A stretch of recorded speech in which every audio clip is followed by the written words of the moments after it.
Next topic is fraud investigation. Forensic auditing.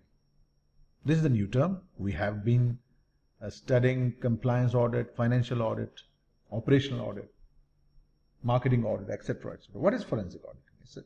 It's a huge domain. It requires knowledge of different areas. Which different areas? It requires knowledge of accounting, auditing, law. When you say law, the forensic auditor should have the knowledge of civil law, criminal law. What is the difference between civil and criminal? When you say civil law, it means this is the law that deals with those crimes that a person has committed against another person. That is civil law. When you say criminal law on the other hand deals with an individual offenses against the state or the federal government. So a forensic auditor should have the knowledge of accounting, auditing, knowledge of civil and criminal laws, and as well as he should have the knowledge of he should have the skill of interviewing, investigating and testing. At the very outset, you people must remember, internal auditors do not have the mandate, they do not have the authority to conduct an investigation unless you are required to do so. Internal auditors' domain doesn't include investigation. It has to be mandated specifically by the management. So since this is quite a specialized domain, so normally lawyers, other specialists, they are the ones who usually conduct fraud investigations, and internal auditors may be required to conduct fraud investigation, but they do not have, we should not assume that they have the mandate to conduct fraud investigation. They must be powered by the employees, so by the management. So any fraud investigation, it must be conducted in accordance with the local law. For example, if there is some fraud investigation that is being conducted in UAE, it must follow the local law. If similar fraud investigation is being conducted in Qatar, for example, so local laws must be followed. So internal audit, that's the reason the investigators, maybe internal auditors can work as investigators if they are mandated. So that's the reason that they should have the knowledge of civil and criminal law, because such investigation that violate the local law, the investigators will put themselves in trouble. So that is important that they should have the knowledge of the local law. And let's say in case if the investigators, they do not have the knowledge of the local law, in that case what would they do? So in that case they should seek legal help. They can effectively communicate with the legal counsel so that they become familiar with the relevant laws, because any investigation should comply with the local law. So other than the local law, management themselves should have some controls over the investigation. There must be some policies and procedures related to fraud investigation, some policies, procedures regarding preservation of evidence that is gained during investigation, and how the fraud investigation results to be reported and communicated must be clearly laid down in some control system. And all of these matters, they may be documented in a fraud policy that the investigators would follow, internal auditors or the legal specialist investigators that they have been hired for this purpose. So this policy should have some important elements in it. It should contain the rights of individuals, the qualification of investigators who will be conducting this investigation. Investigators, I am telling you again and again, they can be internal auditors, they can be external specialists hired for the specific purpose, and whatever the domain of such investigation be, but local laws must be complied with, they must be followed. So such policy should contain the rights of individuals, the qualification of investigators, what are the relevant laws applicable, it must be mentioned in the policy, and the authority and responsibility of those who are involved in investigation. And the policy should also specify that those investigating, they must determine whether the fraud has been committed or not. And finally, a very important point. See, this is an internal investigation. We haven't gone to an external investigation agency, FBI or CIA or something. It's an internal investigation. So the policy should also mention that under what circumstances the management will notify the outside authorities, the legal authorities outside the organization.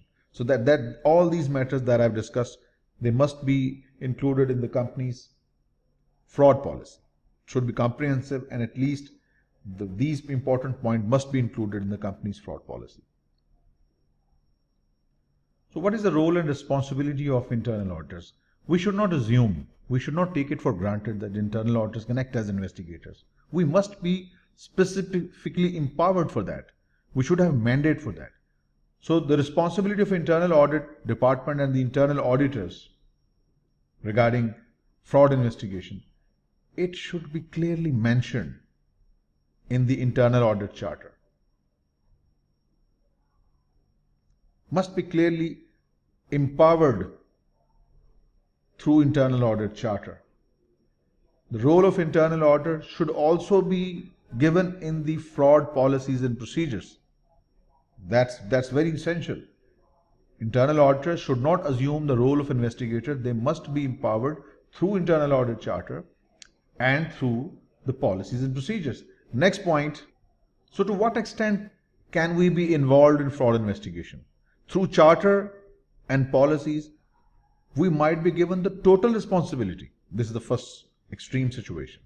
We would be primarily responsible for investigation within the charter, empowered by the charter and the policies. We may act as a resource to provide information for fraud investigation. This is the second possibility. And the third possibility is that we may be required to avoid any type of involvement in fraud investigation. So three possibilities. We are fully involved, primarily responsible for conducting fraud investigation.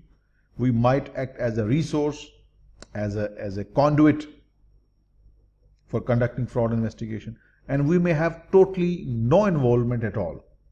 So what our role be, it should be explicitly mentioned in the internal audit charter and the fraud policies and procedures.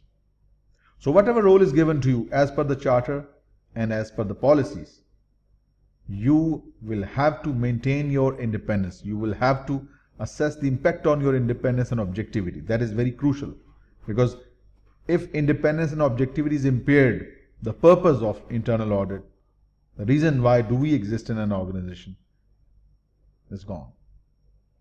So as I told you, internal auditors typically they do not involve themselves in investigation. They will have access to this investigation only if mandated by the internal audit charter.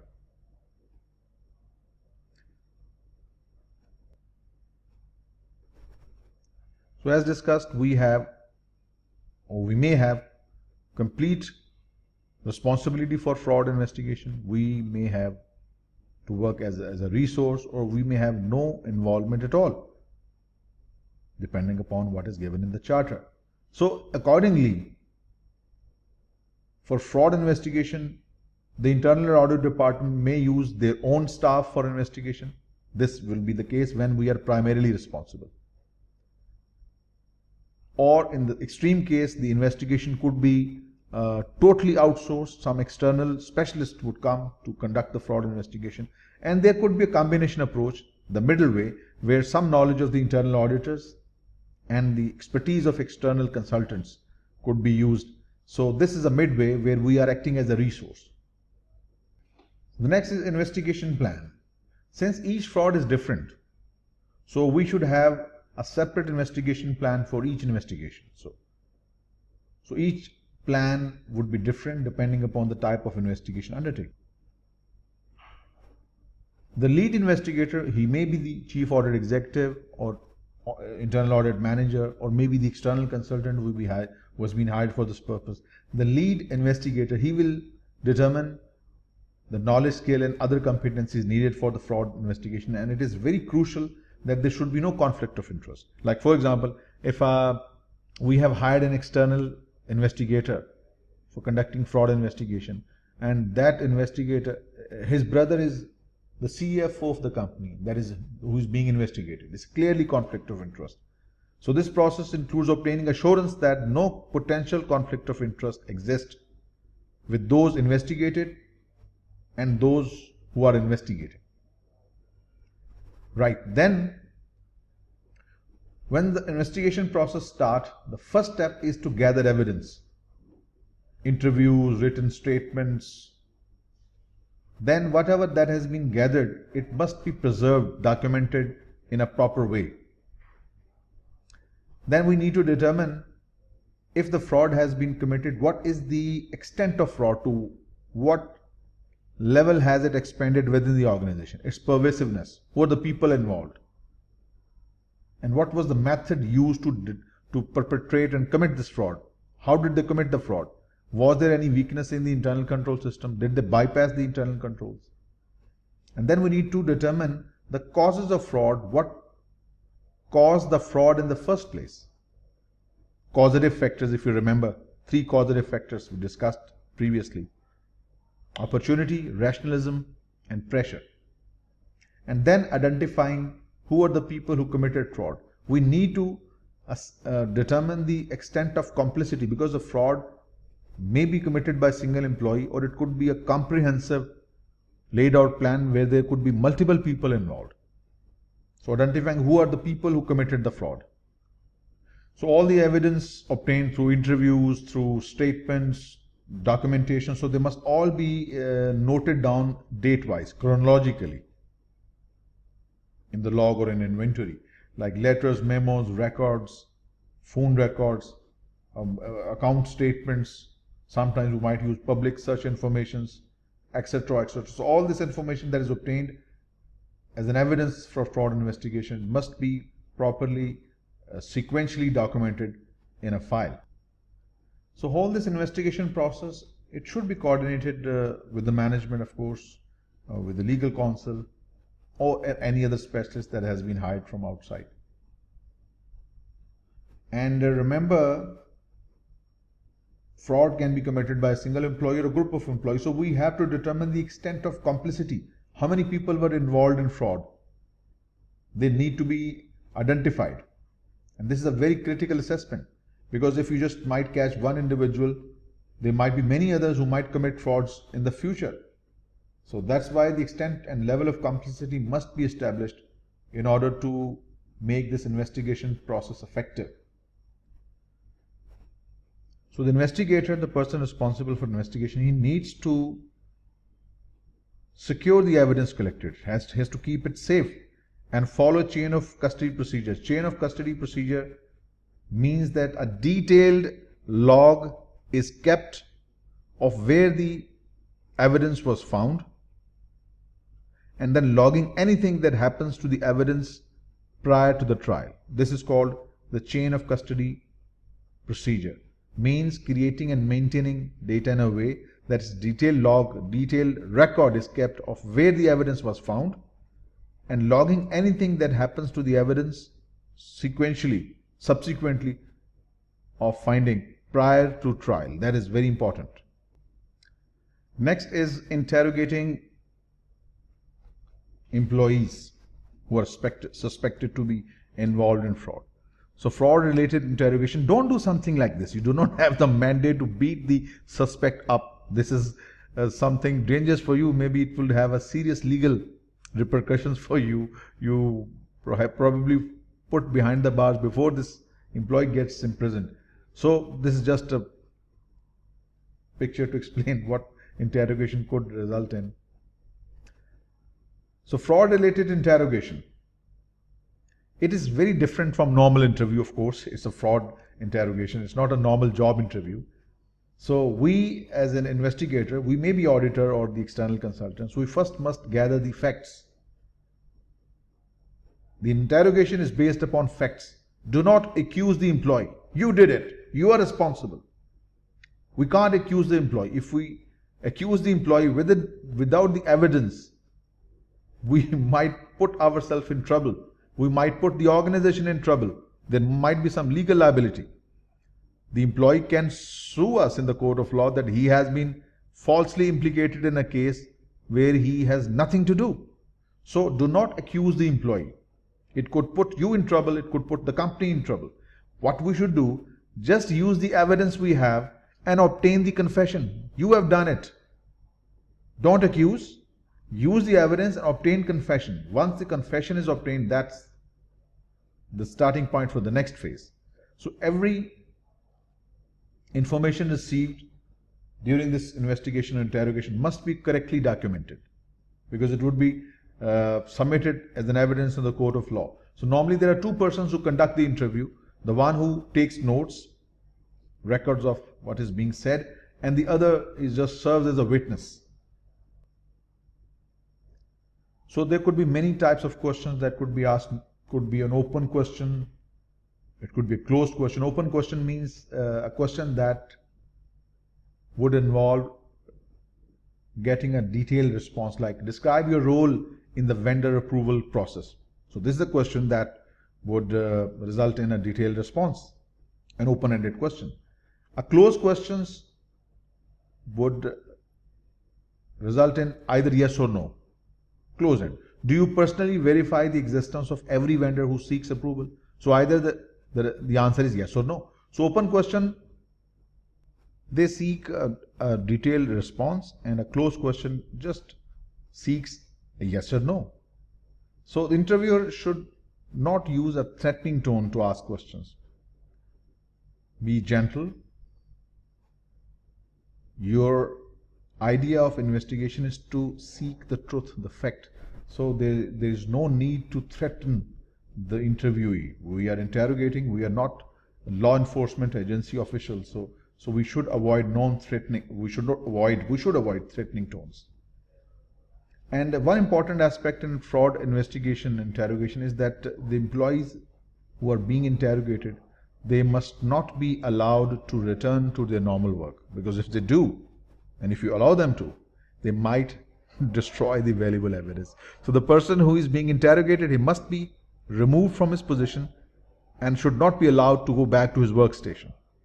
And the reason is so obvious that if you allow, he might mess up with the evidence, he might notify the other employees involved. So this could seriously hamper your investigation process. Next is the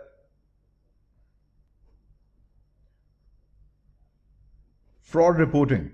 Who is responsible? The head of internal audit department, also called the chief audit executive, the person who is heading the internal audit department, he is responsible for fraud reporting if he is mandated to conduct the fraud interrogation and investigation. So the reporting could be of many types. There could be just preliminary report, could be interim report, or it could be the final ultimate communication to the management of the board. So the head of internal audit department or chief audit executive, he is responsible for reporting if he has been mandated to conduct the fraud investigation.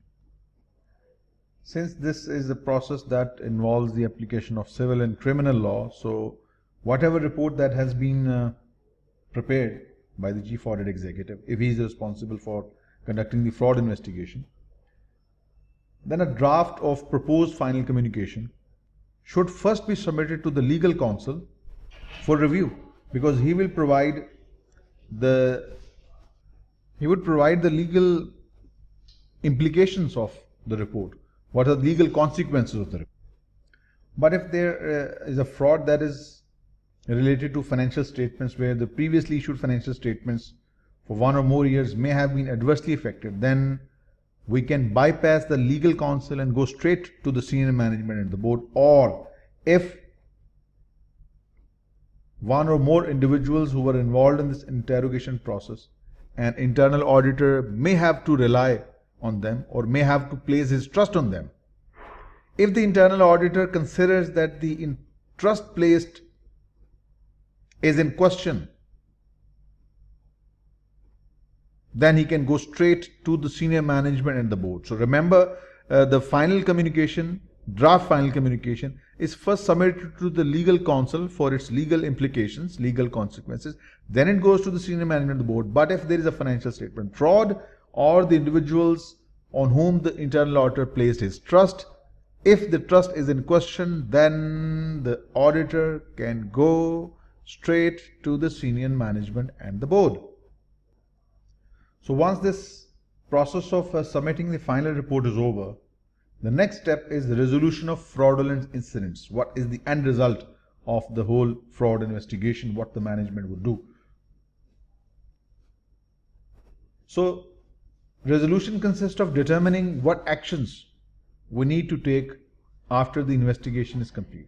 Who would take the action? Who would decide? Management and the board, they have the authority and power for resolving fraud incidents. They are the one who decide what is to be done.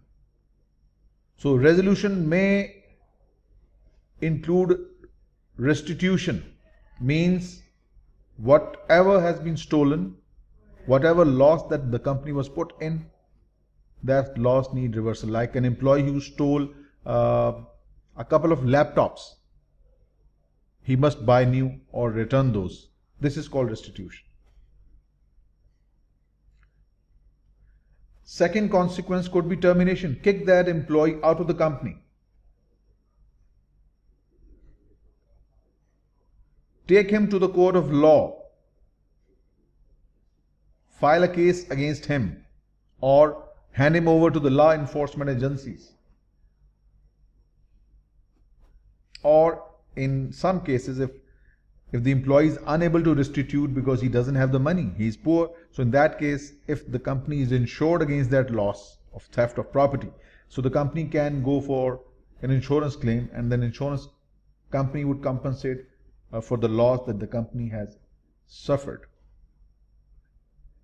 And if you are a CMA or a CIA or an ACCA or CPA and you have been involved in some fraud, and the evidence, convincing evidence, points to the direction that you are responsible for the fraud, you have committed the fraud, we can complain this to your professional association, ACCA or IMA or Institute of Internal Auditors. Then they will take some additional action themselves against you.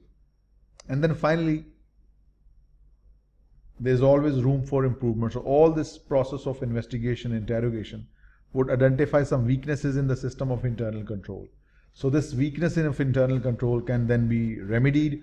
Internal control system can be strengthened so that such incidents do not occur in the future.